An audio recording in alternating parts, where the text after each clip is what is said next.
Well, there's this idea that there's good foods, and when you eat those good foods, you should pat yourself on the back. You're doing a good job. But then when you eat the bad foods, oh, you're a bad person.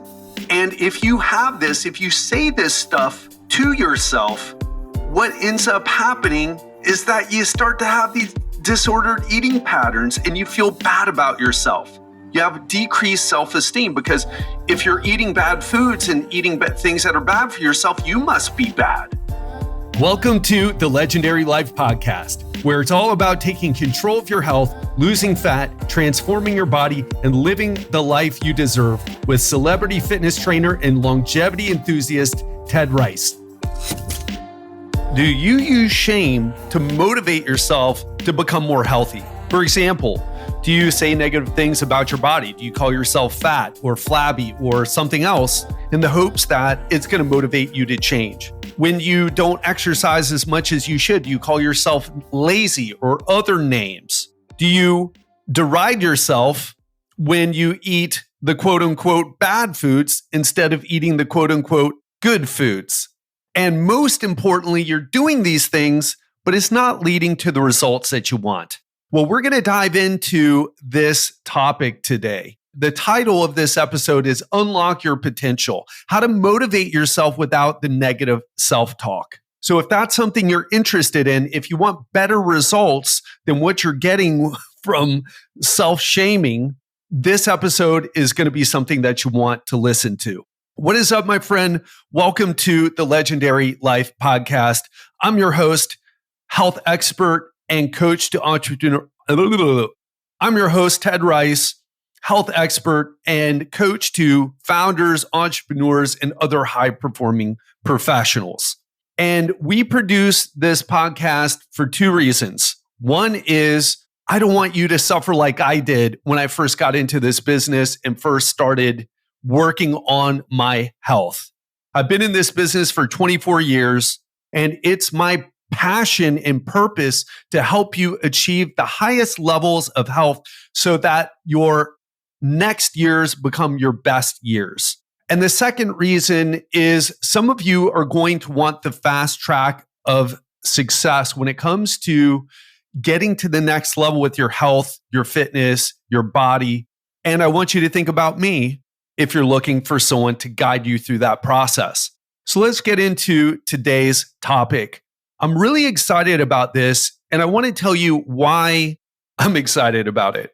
I've been working with high performers for 24 years. I've been working with business owners, serial entrepreneurs, people who've sold their business, started a new one, sold that one, high performers. And one of the things that is very common is that self-shaming, it's a strategy that they all use. Now, I want to say personally, I don't engage in self-shaming anymore, occasionally. And we'll talk about this because sometimes it can help, or some tough talk can help. But we'll talk about the nuance here because most of the time it doesn't help. And this podcast came about because I was having a conversation with a client recently. And we were talking about, actually, not just one client. I've had several conversations with clients, and they mentioned the same thing. Now I want to talk to you about these clients. These are successful people. They're financially successful. They're doing well with their families, their parents. They show up, they take action. They're high performers. But when it comes to their health and fitness, there's some challenges there, and there's some expectations. And what I found was when my clients didn't hit their expected result, they'd shame themselves for it. And this shame, instead of motivating them to step up and get better results, it ended up causing more stress and pushed them to the edge to make them feel like they were going to quit. And I had a conversation just last night with a client who was on the verge of quitting. And then we had a conversation, and it completely changed his perspective on it. And a lot of it had to do with this negative self-talk. So in this episode today, we're going to talk about self-shaming as a form of motivation. And we're going to talk about how it works or maybe doesn't work when it comes to specifically change your nutrition, exercise, sleep, and stress management.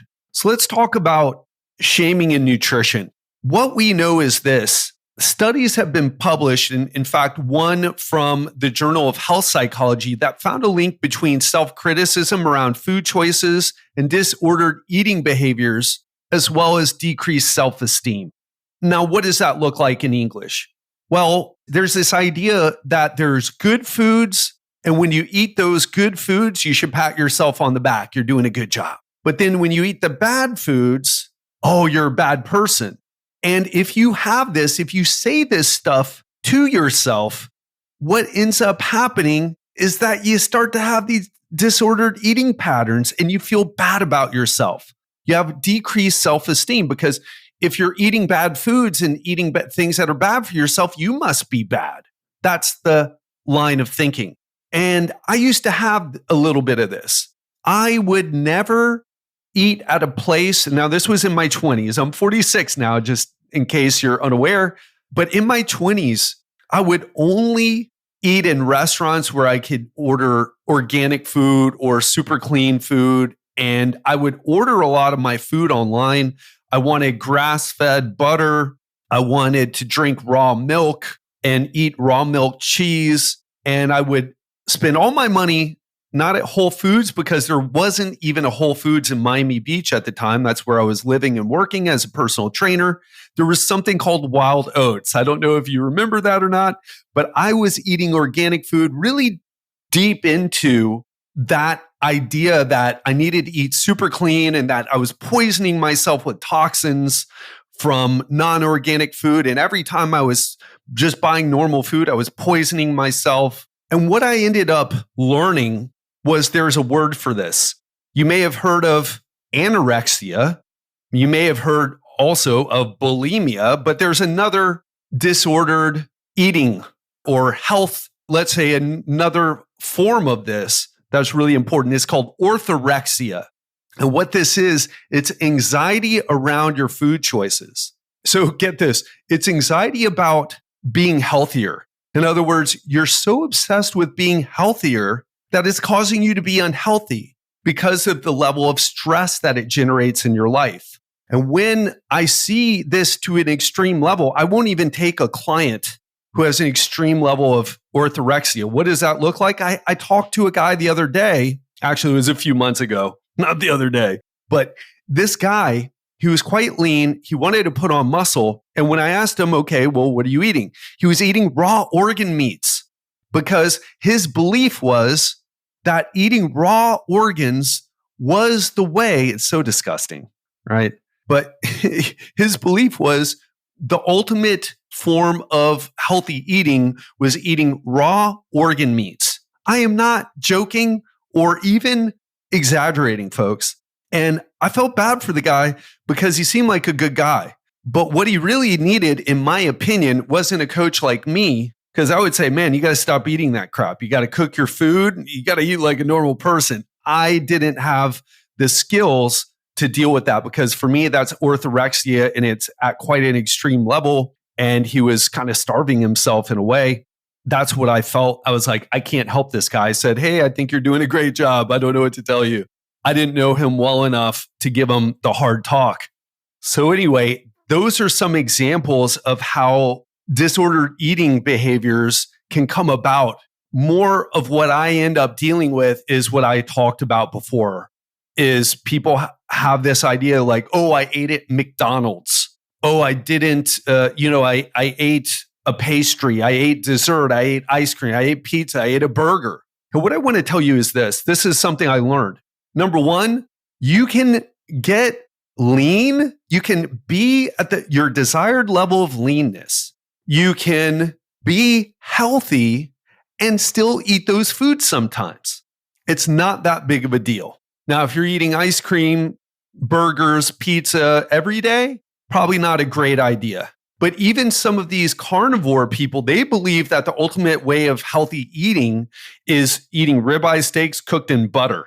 And what I believe we're going to see is a lot of those people end up, especially the ones with genetic predispositions to heart disease, we're going to see a lot of heart disease as a result of this fad. even though people are losing weight on carnivore or experiencing better digestive health, at least anecdotally. So what we want to do then is to start to understand that it's about having a good overall diet, and also the results of our diet are important as well. In other words, you can be eating the perfect foods, but if you're overweight, there's a bit of a disconnect. If you're obese, there's a bit of a disconnect. And so when we can get away from this shaming and you can start to enjoy those times that you eat out, it's just a much easier process. It's a much easier process. Now let's talk about shaming and exercise. There was a study published in the Journal of Sport and Exercise Physiology that found a link between using shame as a motivator for exercise and decreased motivation and negative emotions. So decreased motivation and an increase in negative emotions. So in other words, you're using exercise as a punishment. Oh, you got to exercise. Let me tell you, when you're doing something like that, exercise becomes a stress in your life, not a way to de-stress. And what happens is there's something called negative reinforcement. I've talked about negative reinforcement a lot.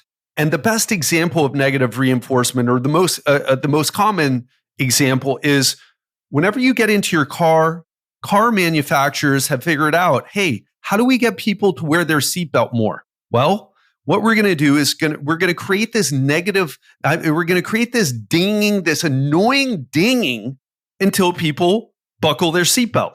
And I don't know about you, but as soon as I get in one of those cars, I want to shut that thing up. I can handle it for maybe even 30 seconds or a minute if I'm really on a good day. But eventually you're like, oh my gosh, imagine listening to that for 5 minutes or 3 minutes or 10 minutes. It works. But here's the thing, and that's an example of negative reinforcement. And here's what happens. When your exercise program is like that dinging, sure, you can put up with it for a little while, but eventually you're going to quit because it makes sense to quit because you're getting rid of stress in your life. And life in general, it's all about managing stress. And it's easy in modern life to increase stress. Just don't sleep quite as well one night, have a little bit too much coffee, have a tough day at work, and the kids are misbehaving. Easy to skip your workout. It's like, well, I'm not going to go do that. I hate it anyway. It's such a negative thing. So what we need to do, what I've found is I look to create positive reinforcement with an exercise routine. I set the goal small, and or I have a client choose the exercise that they're most motivated to do. I had a conversation recently with a client, and she was telling me, I feel so bad. I really struggle to hit my 2 weight workouts